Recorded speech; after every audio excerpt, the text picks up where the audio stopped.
प्यारे दोस्तों, आपका सिक्का शॉर्ट एंड टाइपिंग में स्वागत है। यदि आप चैनल पर नए हैं तो चैनल को सब्सक्राइब करें। स्किल टेस्ट देने वाले विद्यार्थियों को सलाह दी जाती है कि वह चैनल पर दी जा रही प्रत्येक डिक्टेशन को बार बार लिखें और ट्रांसक्राइब करें। निकलने वाली गलतियों की प्रैक्टिस कर उन्हें याद कर लें। डिक्टेशन 5 सेकंड बाद स्टार्ट हो जाएगी। स्टार्ट। मुफ्त की रेवड़ियां। यह स्वागत योग्य है कि सुप्रीम कोर्ट उस जनहित याचिका को महत्वपूर्ण बताते हुए उसकी सुनवाई करने के लिए तैयार हो गया, जिसमें मांग की गई है कि देश पर बढ़ते कर्ज को देखते हुए राजनीतिक दलों की ओर से की जाने वाली लोक लुभावन घोषणाओं का संज्ञान लिया जाए।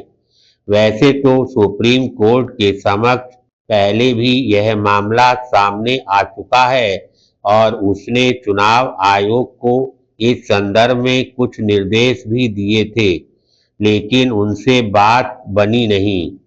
इसकी अनदेखी नहीं की जा सकती कि राजनीतिक दल चुनाव आते ही जनता को लुभाने के लिए जन कल्याण के नाम पर मुफ्त में सुविधाएं और रियायत देने वाली घोषणाएं करने लगते हैं।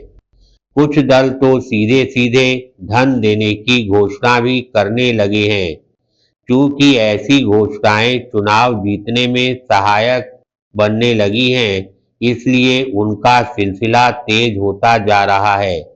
एक समय जो काम तमिलनाडु में होता था, वह अब शेष देश में भी होने लगा है। स्थिति ये है कि जो भाजपा लोक लुभावन योजनाओं को मुफ्त की रेवड़ी बताती थी, वह भी ऐसी योजनाओं की घोषणा करने लगी।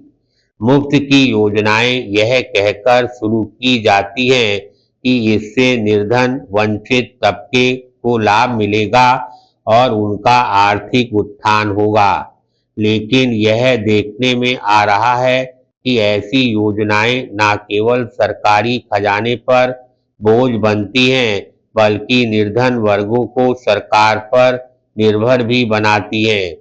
निसंदेह भारत जैसे निर्धन आबादी वाले देश में सरकारों को गरीब एवं वंचित लोगों की चिंता करनी होगी और उनके आर्थिक उत्थान के लिए कुछ विशेष प्रयत्न भी करने होंगे, लेकिन इसका यह अर्थ नहीं हो सकता कि जन कल्याण के नाम पर आर्थिक नियमों की अनदेखी कर दी जाए। फिलहाल ऐसा ही हो रहा है। लोक लुभावन घोषणाओं पर लगाम लगाने के लिए पहली आवश्यकता तो इसकी है कि इसे परिभाषित किया जाए कि वास्तविक जन कल्याण क्या है और सरकारों को उसे कैसे करना चाहिए। ऐसी किसी योजना को जन कल्याणकारी नहीं कहा जा सकता जो लोगों को आत्मनिर्भर न बनाए, यानी उन्हें अपने पैरों पर खड़े होने के लिए प्रेरित ना करे। जन कल्याण के नाम पर ऐसी योजनाएं स्वतंत्र एवं निष्पक्ष चुनावों के विपरीत हैं, जिनका एकमात्र उद्देश्य लोगों को लालच देकर उनके वोट हासिल करना होता है।